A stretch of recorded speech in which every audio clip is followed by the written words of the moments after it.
అందరికీ నమస్కారం. Welcome to my channel. మనకి రేపే వినాయక చవితి అండి. మీ అందరికీ వినాయక చవితి శుభాకాంక్షలు.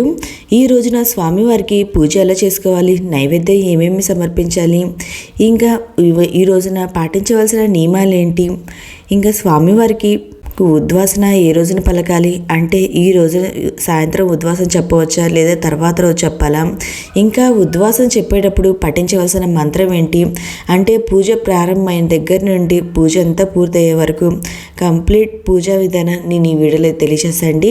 ఈ వీడియోని ఎక్కడ స్కిప్ చేయకుండా చివరి దాకా చూడండి, పూర్తి ఇన్ఫర్మేషన్ అనేది ఉంటుంది.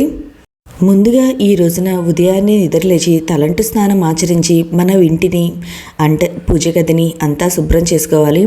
బయట వాకిలికి మామిడాకులు కట్టుకొని ముగ్గులతో చక్కగా అలంకరణ అనేది చేసుకోవాలండి. తర్వాత మనకి పూజకు కావాల్సిన ప్రసాదాలు, స్వామివారికి ఎంతో ప్రీతికరమైనటువంటి ఉండ్రాళ్ళు, కుడుములు, ఇంకా మీరు స్వామివారికి ఏమేమి ప్రసాదాలు ఇవాళ నైవేద్యంగా సమర్పించాలనుకుంటున్నారో వాటినన్నిటినీ తయారు చేసి పెట్టుకోవాలండి. తర్వాత మనకి పూజ కావాల్సిన అన్ని వస్తువులు తెచ్చుకున్న తర్వాత పూజకు కావాల్సిన ఏర్పాట్లు అనేది చేసుకోవాలి. ముందుగా మనం పూజ ఏ సమయంలో చేసుకోవాలో తెలియజేస్తాండి. మనకి చవితి తిథి మధ్యాహ్నం దాకే ఉందండి. మనకి పూజ చేసుకోవాల్సిన శుభ సమయం వచ్చి ఉదయం 11:13 నుండి మధ్యాహ్నం 1:43 లోపు మన పూజ అనేది పూర్తి చేసుకోవాలండి. తర్వాత మీరు ఎక్కడైతే పూజ చేయాలనుకుంటున్నారో అంటే మీకు పూజ గదిలో ఎక్కువ ప్లేస్ ఉంటే మనం పూజ గదిలో మనం ఈ పూజ అయితే చేసుకోవచ్చు, లేదా సపరేట్గా పీఠం ఏర్పాటు చేసుకొని ఈ పూజ అయితే చేసుకోవచ్చు అండి. నేను ఇక్కడ సపరేట్గా పూజ గదిలోనే చేసుకుంటున్నాను అండి. మా పూజ గది కొంచెం పెద్దగానే ఉంటుంది, అక్కడే చేసుకున్నాను. ఒక పీట వేసి ఆ పీట పైన మనం పసుపు రాసుకొని ముగ్గు అనేది వేసుకొని వాటిపైన పసుపు కుంకుమ వేసుకొని మనం ఒక క్లాత్ అనేది వేసుకోవాలండి. లేదా క్లాత్ కానీ ఒక రెడ్ది కానీ వైట్ది కానీ క్లాత్ వేసుకొని, లేదా మనకి అరిటాకు ఉంటుంది కండి, అరిటాకైనా పెట్టుకొని వేసుకొని వాటిపైన 3 గుప్పెలు బియ్యం అనేది వేసుకొని బియ్యం పైన పసుపు కుంకుమ అక్షింతలు వేసుకొని స్వామివారి విగ్రహం అయితే పెట్టుకోవాలండి. పెట్టుకొని స్వామివారి తలపైకి వచ్చేలాగా మనం పాలవెల్లిని అయితే అలంకరించుకోవాలి. పాలవెల్లికి మనం ఫ్రూట్స్ అంటే పళ్ళని మనం మొక్కజొన్న పొత్తులతో మామిడి ఆకులతో మనం తెచ్చుకునే గరికాయ ఉంటాయి కదండి, వాటన్నిటితో చక్కగా అలంకరణ అనేది చేసుకోవాలి. మీకు ఏ పళ్ళు మీకు అందుబాటులో ఉంటాయో ఆ ఫ్రూట్స్ అన్నిటిని తెచ్చుకొని మనం ఆ పాల వెల్లికైతే కట్టుకోవాలండి. తర్వాత మనం పసుపు గణపతిని అయితే చేసుకోవాలి. మనం ఈ పూజ అన్నిటికీ ఇవన్నీ సిద్ధం చేసుకున్న తర్వాత దీపాలు అవన్నీ సిద్ధం చేసుకున్న తర్వాత మనం పూజ అయితే ప్రారంభించాలండి. ఎందుకంటే పూజలో కూర్చున్న తర్వాత మరలా లెగవకూడదంటారు పైకి. పూజ అంతా అయ్యేదాకా అక్కడే కూర్చోవాలి కాబట్టి పూజకు కావాల్సిన అన్నీ మనం దగ్గరే పెట్టుకొని సిద్ధమైతే అవ్వాలి. మనం ముందుగా పసుపు గణపతికి అయితే పూజ చేయాలండి. పసుపు గణపతికి నార్మల్గా పూజ అయితే చేసుకోవచ్చు. పసుపు గణపతిని చేసుకున్న తర్వాత గణపతికి మామూలుగా పంచోపచార పూజ అయితే చేసుకోవచ్చు అండి. ధూపం దీపం నైవేద్యం సమర్పించాలి. నైవేద్యంగా బెల్లాన్ని అయితే సమర్పించాలండి. తర్వాత తాంబూలం అనేది సమర్పించాలి గణపతికి. ఇలా ముందుగా పసుపు గణపతి అయిపోయిన తర్వాత మనం తెచ్చుకున్న విగ్రహానికి పూజ అయితే చేయాలండి. మనం తెచ్చుకున్న విగ్రహానికి షోడోపచార పూజ అయితే చేయాలండి. షోడోపచార పూజ అంటే 16 ఉపచారాలు ఉంటాయి కదండి, వాటితో మనం గణపతికి పూజ అయితే చేయాలండి. మాకు ఈ షోడోపచార 16 ఉపచారాలు ఏమిటంటే మొదటి వచ్చి ఆవాహనం చేయాలి. మన వినాయకుని ఈ పూజకి ఆహ్వానం అనేది చేయాలండి. తర్వాత ఆసనం సమర్పించాలి. ఆసనం ఒక పీఠం పైన స్వామివారికి కూర్చోవడానికి ఆసనం అనేది ఏర్పాటు చేయాలండి. తర్వాత పాదాలకు నీరు సమర్పించాలి. పాదాలకు పూలు అక్షింతలు అనేది సమర్పించాలండి. ఈ ఆచమనీయం చేయాలి, నీరు సమర్పించాలి. మళ్ళీ తర్వాత స్నానం చేయించాలి, అంటే పంచామృత స్నానం అనేది చేయించాలండి. తర్వాత కొత్త వస్త్రం అనేది సమర్పించాలి. మన దగ్గర మీరు ఏదైనా క్లాత్ మనం ఒక టవల్ లాంటి తెచ్చుకొని అలా వస్త్రం అనేది సమర్పించవచ్చు. లేదా మనకి పూజా స్టోర్లో వస్త్రమాల అనేది దొరుకుతుందండి, వాటిని మనం వస్త్రంగా అయితే సమర్పించవచ్చు. తర్వాత జంధ్యాన్ని సమర్పించాలి. వినాయకుడికి జంధ్యం అనేది వేయాలండి. తర్వాత మనం పూలతో మన ఆభరణాలతో చక్కగా అలంకరణ అనేది చేసుకోవాలి. తర్వాత గంధం సమర్పించాలి. తర్వాత స్వామివారికి పూలు అనేది మరలా సమర్పించాలండి. తర్వాత 16 నామాలు ఉంటాయి కదండి, స్వామివారి 16 నామాలు చదువుకుంటా పూలను అయితే సమర్పించాలి. ఒక్కొక్క నామానికి ఒక పువ్వు అయితే సమర్పించాలండి.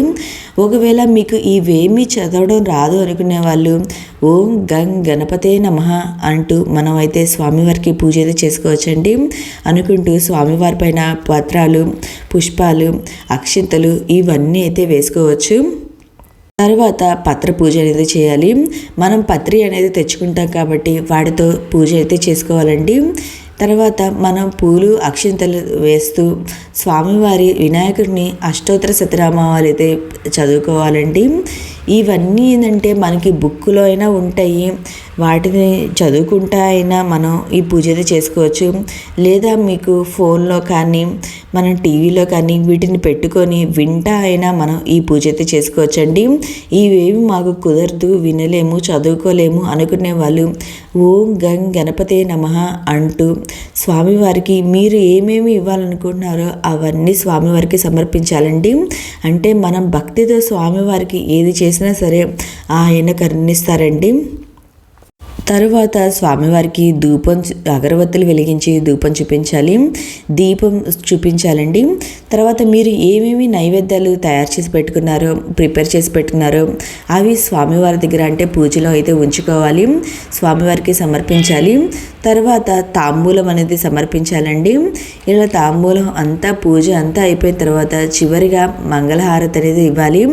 హారతి అనేది ఇచ్చిన తర్వాత మనం ప్రార్థన అంటే స్వామివారిని వేడుకోవాలండి. ఆ గణపతిని మనస్ఫూర్తిగా అయితే వేడుకోవాలండి. వేడుకున్న తర్వాత మనం అక్షింతలు చేతిలో పట్టుకొని వినాయక చవితి వ్రతకథను అయితే చదువుకోవాలండి. ఇలా చదవడం రాని వాళ్ళు కనీసం వినడం అయినా చేయాలి. ఇలా కథ అంతా వినడం కానీ చదవడం కానీ అయిపోయిన తర్వాత కొన్ని అక్షింతలను వినాయకుడి దగ్గర ఉంచి కొన్ని అని మన తల మీద అయితే వేసుకోవాలండి. ఈ విధంగా మనకి వినాయక చవితి పూజ అయితే పూర్తవుతుంది. తర్వాత వినాయక చవితి రోజు ఏ నియమాలు పాటించాలంటే ఈ రోజైతే బ్రహ్మచర్యం అయితే పాటించాలండి. ఇంకా మాంసాహారం అనేది తినకూడదు. ఇంకా వినాయక చవితి పూజ అంతా అయిపోయిన తర్వాత నిమజ్జనం ఎప్పుడు చేయాలి అనే సందేహం అయితే ఉంటుందండి. చాలామంది ఏంటంటే వినాయకుడిని పూజ చేసుకొని ఆ రోజు సాయంత్రమే నిమజ్జనం చేస్తారు. కానీ అలా చేయకూడదండి. కనీసం ఒక రాత్రైనా మనం గణపతిని ఇంట్లో అయితే ఉంచాలి. మనం ఆ రోజు ఉదయం షోడోపచారాలతో పూజ చేసుకొని సాయంత్రం నార్మల్గా దీపారాధన వెలిగించుకొని పూజ చేసుకొని మళ్ళీ తర్వాత రోజు ఉదయం షోడోపచారాలతో స్వామివారికి పూజ అనేది చేసుకున్న తర్వాత మనం నిమజ్జనం అయితే చేయాలండి. మనం ఈ నిమజ్జనం మనం 2 రోజులు, ఒకరోజు పూజ చేసుకోవచ్చు, 3 రోజులు పూజ చేసుకొని లేదా 5 రోజులు పూజ చేసుకొని మీరు ఎన్ని రోజులు పూజ చేసుకున్నా మనం ఈ నిమజ్జనం అనేది మనం చేయాలండి. ఈ నిమజ్జనం మనం పారే నీటిలో వినాయకుడిని మన పూజ దగ్గర ఏమేమి పెట్టుకున్నానో గరిక, పత్రి ఇవన్నిటిని మనం నిమజ్జనం అయితే చేయాలండి పారే నీటిలో. ఒకవేళ మనకి పారే నీటిలో అక్కడి దాకా వెళ్ళి చేయడం కుదరదు అనుకుంటే మీరు మట్టి వినాయకుడిని అయితే తెచ్చుకుంటే అది మనం ఇంట్లోనే మనం నిమజ్జనం అయితే చేయొచ్చండి. ఒక టబ్బు తీసుకొని ఆ టబ్బులో కొంచెం నీళ్లు పోసి అంటే శుభ్రమైన వాటర్ అనేది పోసి ఆ వాటర్లో కొంచెం గంగాజలం, పసుపు, కుంకుమ, గంధం, అక్షింతలు, పూలు వేసి మన వినాయకుడిని నిమజ్జనం అయితే చేయాలండి. మన వినాయకుడిని కదిలించేటప్పుడు చెప్పవలసిన ఉద్వాసన మంత్రం ఏందో నేను స్క్రీన్ పైన అయితే ఇస్తాను. ఈ ఉద్వాసన మంత్రం చదువుకుంటా మన గణేశుడిని అయితే కదపాలండి. మంగళవారం, శుక్రవారం రోజుల్లో వినాయకుడి నిమజ్జనం అయితే చేయరు. మనం మిగిలిన రోజుల్లో మనం చూసుకొని మనం నిమజ్జనం అయితే చేయాలండి. కొత్తగా ప్రారంభించే వాళ్ళు ఈ వ్రతాన్ని ఈసారి ప్రారంభించవచ్చండి. ఈ వ్రతం ఎప్పుడైనా అంటే వినాయక చవితి రోజు ఎవరైనా ఆనవాయితీ అయితే అవసరం లేదండి, ప్రారంభించవచ్చు. కొంతమంది ఈ వినాయక చవితిని కలశం ఏర్పాటు చేసుకొని పూజ అయితే చేసుకుంటారండి. కలశం పెట్టుకునైనా పూజ చేసుకోవచ్చు. కలశం ఆనవాయితీ లేని వాళ్ళు నార్మల్గా అయినా పూజ చేసుకోవచ్చు అండి. ఓకే అండి, మీకు ఇంకా ఈ వినాయక చవితికి సంబంధించి ఏమన్నా సందేహాలు ఉంటే నా కామెంట్ బాక్స్లో కామెంట్ పెట్టండి. ప్రతి ఒక్కరికి రిప్లై అనేది ఇస్తాను. మీకు ఈ వీడియో నచ్చితే లైక్ చేయండి, మీ ఫ్రెండ్స్ అండ్ ఫ్యామిలీ మెంబర్కి షేర్ చేయండి. ఓకే అండి, థ్యాంక్ యూ ఫర్ వాచింగ్. మరొకసారి మీ అందరికీ వినాయక చవితి శుభాకాంక్షలు అండి.